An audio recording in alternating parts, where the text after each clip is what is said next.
मेरे पास तो लफ्ज़ नहीं है कि तौसीफ के लिए मैं क्या बयान करूं। एक मक्ता मुझे बहुत पसंद था, उन्होंने तौसीफ से तौसीफ तेरी कैसे बयां हो, तौसीफ से तौसीफ तेरी कैसे बयां हो, तौसीफ के कासिर है ज़बां अल्लाह ही अल्लाह। तौसीफ से तौसीफ की तौसीफ कैसे बयां हो, तौसीफ के कासिर है ज़बां अल्लाह ही अल्लाह। और तौसीफ के लिए बस एक शेर और किसी का कि बड़े शौक से सुन रहा था ज़माना, तुम ही सो गए दास्तां कहते कहते। अज़ीज़ाने गिरामी,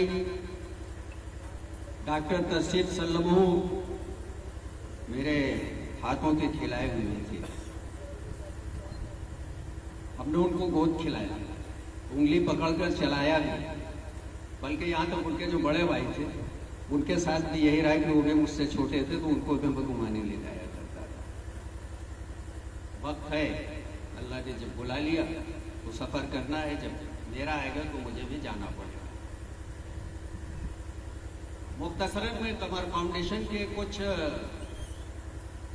जो मकासिद हैं उन पर चाहूँगा कि रोशनी डाली जाए।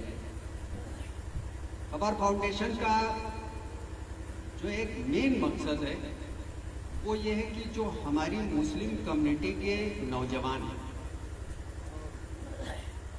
उनको किस तरीके से हम वो रास्ते दिखाएं जो सेफ है। हमारे बच्चे गलत रास्तों पर ले जाए जाते हैं और उसके बाद उनके हाथों से जराइम होते हैं, और वो जराइम का नतीजा ये होता है कि पूरी मुस्लिम कम्युनिटी बदनाम।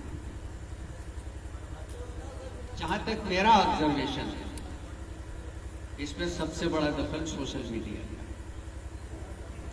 सोशल मीडिया के ऊपर कुछ पोस्टें आती हैं जो ऐसी होती है कि जिनको देखकर एक गुस्सा आता है, सख्त गुस्सा आता है। इल्म की कमी, तालीम की कमी होने की वजह से उन पर जब कमेंट जाता है तो उससे ज्यादा खतरनाक होता है। और उस कमेंट का नतीजा ये होता है कि वो बच्चे जिनको कुछ आगे बढ़ना था, जिनको बहुत कुछ अभी करना था, उनके मुकद्दर में कुछ और लिख जाता है और फिर जिंदगियां खराब हो जाती हैं। हाफिज अब्दुल हई साहब से हर वक्त का करीब करीब मेरा साथ रहता है, जितनी वक्त देर ये अपने मदरसे के अलावा मुसलसल हम लोग साथ बैठते हैं। जावेद मियां हैं और दीगर कुछ साथी हैं। मैं सोशल मीडिया पर कम से कम 5 साल से बहुत गहरा रिसर्च कर रहा हूँ। उस रिसर्च में मैंने जो पाया वो ये पाया कि अगर इस पर कई करोड़ आईडी बनी हुई है फेसबुक पे, कई करोड़ ट्विटर पे बनी हुई है, कई करोड़ इंस्टाग्राम पर, मुख्तलिफ उन पर जो है लोगों ने आईडी बनाई, और कई करोड़ के बराबर से ज्यादा फेक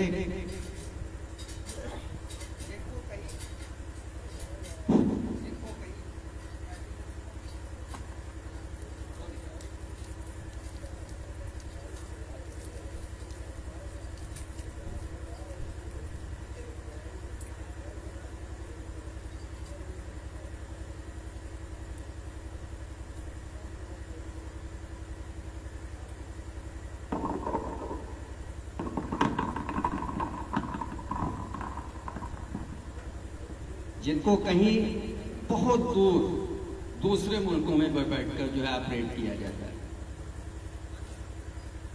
फेसबुक पर शुरुआत में मेरे पास एक बार 5000 पूरे हुए, फिर उससे ज़्यादा नहीं होते। फिर मैंने किसी से पूछा कि ये बड़ी तादाद लोग कहते 1 करोड़ का ग्रुप बनाओ, कैसे बनेगा? चूँकि मुझे बहुत ज़्यादा नहीं मालूम आते, तो मैंने किसी से पूछा तो किसी ने मुझे बताया कि साहब 1 करोड़ ऐसे बनते हैं। तो मैंने उस पर काम किया।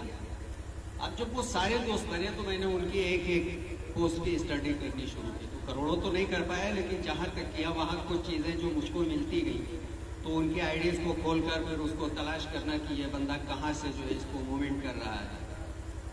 अपने कई जो साइबर के एक्सपर्ट हमारे दोस्त हैं उनसे कहा कि यार हमको इसका एड्रेस बताइए कहाँ से। तो कोई नेपाल से निकलता है, तो कोई सिंगापुर से निकल रहा है, कोई कतर से निकल रहा है, कोई पाकिस्तान से निकल रहा है। तो पता ये चलता है कि बाहैसियत मुसलमान के हमारे किसी भाई के नाम से एक आईडी बनी हुई है और वो बंदा कहीं और बैठकर कर रहा है और उसकी मुसीबतें हमारे मुल्क में आ रही। इसी तरीके से जो हमारे हिंदू दोस्त उनके नामों से हजारों आईडी जो है वो फेक आईडी बनी हुई है, जिनके जरिए से वो मवाद भेजा जाता है जिससे मुसलमान वायलेट है, मुसलमानों को गुस्सा आए और वो सड़क पर निकल कर चले आए और कुछ बिगाड़। इस पर काफी बड़े लोगों से, जो बड़े पढ़े लिखे लोग हैं, उनसे भी मेरी बातें हुई, उनसे भी मशवरा किया कि भाई ये क्या हुआ। तो उन लोगों ने भी बताया कि साहब ये सब करने के पीछे बहुत बड़े बड़े कारपोरेट लोग लगे होते हैं, बहुत बड़ी बड़ी तंजीमें लगी होती हैं, उनके अपने मफादात होते हैं, उनको किसी मुल्क की मार्केट पर कब्जा करना होता है। मार्केट पर कब्जा करने के लिए जब उस मुल्क के हालात खराब होंगे तभी वो कर पाएंगे। अभी देखिए हमारे सामने श्रीलंका में क्या हुआ। श्रीलंका में आज की तारीख में अभी मैं देख रहा था कि वहां के प्रेसिडेंशियल हाउस में लोग घुस गए अवाम, और प्रेसिडेंट की कुर्सी पड़ी हुई है, उस पर वो एक एक आदमी बारी बारी से बैठकर अपनी तस्वीरें खिंचवा रहा है। ये तो हो गया उनका मजाक। लेकिन जब आपसी नफरत हुई, श्रीलंका में भी मुस्लिम और सिंगली की नफरत पैदा की गई थी, तमिलों और सिंगलियों में नफरत पैदा हुई, और उस नफरत का नतीजा आज ये हुआ कि आज श्रीलंका में लोग दाने दाने और खाने को तरस रहे। श्रीलंका में लोगों को पेट्रोल खरीदने से नहीं मिल रहा है, नहीं वहां की जो इकोनॉमी हो बिल्कुल नीचे चली गई। दोस्तों, हम यहाँ 20 से 22 करोड़ की आबादी में हैं, 20 से 22 करोड़ हम। उसके बाद फिर सिख भाइयों की कुछ आबादी है, कुछ ईसाइयों की आबादी है, कुछ लिंगायत बिरादरी के लोगों का आबादी है, कुछ बौद्धों की है, अदर ख्याल फिर कम्युनिस्ट भी हैं, एक बड़ी आबादी। और उसके बाद फिर हिंदू भाई नहीं। अगर श्रीलंका जैसी हालत खुदा न खास्ता हमारे मुल्क में होगी, तो अगर यादवेंद्र प्रताप सिंह को खाना नहीं मिलेगा तो इसकी कोई गारंटी नहीं है कि मेराज अहमद को खाना मिलेगा। तो इस मुल्क का तहफ़्फ़ुज़, इस मुल्क की जो मूवमेंट मशीनरी, इसको चलाए रखना और इसको बनाए रखना, ये जिम्मेदारी यादवेंद्र प्रताप सिंह की तो नहीं है। मैं नहीं मानता हूं कि है, क्योंकि कुंतुम खैराउ मतीन उखरिजत लिन्नास, ये जिम्मेदारी हमारी है। अम्र बिल मारूफ व नही अनिल मुनकर का फरीजा हमको अंजाम देना है। तो इस बेड़े को अगर यादवेंद्र प्रताप सिंह नहीं उठाते हैं तो एक को हुक्म नहीं होगा।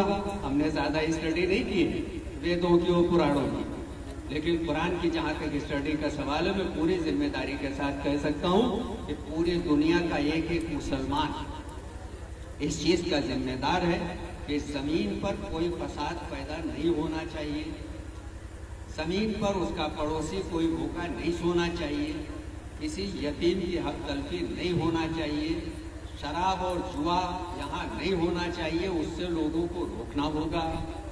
लोगों को बहुत से जो बुराइयां हैं उनके लिए हमको कहना होगा कि ये गलत है, आप इनसे बचिए, अपने बच्चों को बचाइए। और जब इन कामों को हम करेंगे तो यादवेंद्र प्रताप सिंह जी हमारा कहना मानेंगे, कहेंगे कि भाई मेराज में की दावत अच्छी है। अल्लाह के रसूल सल्लल्लाहु अलैहि वसल्लम इसी इंसानियत और इसी भलाई, इस्लाम का एक उद्देश्य जो सबसे बड़ा उद्देश्य है वो ये है कि इंसानियत की बका और उसकी फलाह व बहबूद। अल्लाह के रसूल सल्लल्लाहु अलैहि वसल्लम इसीलिए तो ताइफ गए थे। ताइफ के लोगों ने उनके साथ क्या सलूक किया सारे मुसलमान इससे वाकिफ हैं, लेकिन आप सल्लल्लाहु अलैहि वसल्लम ने कहा कि नहीं, हम इनके लिए बददुआ नहीं कर सकते, हम दुआ करेंगे कभी तो ये हमारे साथ बनेंगे। वही आज मैं कहूँ, हमारे यादवेंद्र प्रताप सिंह जी बैठे, हमारे ये भाई बैठे हुए हैं, तो सवाल इस चीज का है कि ये हिंदू हो गए, मैं मुसलमान हो गया। किसी ने कहा था वो बकरा मुसलमान हो गया और गाय हिंदू हो गई, कुछ ऐसा एक शेर कहा था, मुझे याद नहीं रहता है ज्यादा। लेकिन मैं ये कहूंगा कि इस पूरी दुनिया के अंदर जितने इंसान, जितने भी मजहब के मानने वाले, जितने भी फिक्र रखने वाले, जितने भी मसलकों के मानने वाले, सब के सब सैयदना आदम अलैहिस्सलाम और अम्मा हव्वा जान के बेटे थे। सबकी रगों में एक माँ बाप का खून दौड़ रहा है। तो अगर मजहबी मुनाफरत को खत्म करके हम अपने उस इंसानी रिश्ते को भी एक बार उस्तवार कर लें और हम ये तय कर लें कि नहीं, यादव प्रताप सिंह हमारे खून के भाई हैं, तो एक बड़ा मजबूत रिश्ता हमारा इनका बन जाएगा। इनके जितने साथ लोग होंगे उनका भी हमारा रिश्ता बनेगा। ये पैगाम अगर ये नहीं दे रहे हैं हमको, अगर दूसरा कोई नहीं दे रहा है, तो हमको उसको बताना पड़ेगा कि अरे भाई हम तुम्हारे भाई हैं। अब वो कहे साहब कैसे भाई हैं, मैं तो हिंदू आप मुसलमान, तो हम उसको बताएंगे कि साहब वो अम्मा जान भी एक है और अब्बा जान भी है। तो ये एक मकसद है। मैं अपने तमाम नौजवानों से कह रहा हूँ कि सोशल मीडिया से बचकर चलें। अभी मजहब के नाम पर कई घटनाएं इधर हो गई और इससे पहले भी कई लिंचिंग हुई। कभी मुस्लिम नौजवान लिंचिंग में मर जाता है, कभी हमारे गैर मुस्लिम दोस्त जो खंजर की सद में आ जाते हैं। तो ये जो खंजर की और लिंचिंग की ये जो वो चली हुई है हवा, ये हवा पूरी मिल्लत को ले डूबेगी और पूरी इंसानियत को ले डूबेगी। और नतीजा ये होगा कि मैंने केनिया के कुछ हालात को देखा, वहाँ के कुछ वीडियोस लोगों ने मुझको भेजे थे। एक वक्त वहाँ के लोगों पर ऐसा आया कि ये जमीन की मिट्टी लाकर, इस मिट्टी को गीला करके कपड़े में छान के, उस मिट्टी में नमक मिलाकर उसकी टिक्कियां बनाकर उनको सुखाकर उनको खाकर लोग जिंदा गए। तो क्या अल्लाह के रसूल ने इसीलिए हमको जो वो एक दीन दिया था जिसमें कहा गया कि एक सिराते मुस्तकीम है। ये दीन इंसानियत की बका वाला दीन है, यह फलाह व कामरानी का दीन है और जिसने वाकई इंसानियत की मेराज को बुलंद कर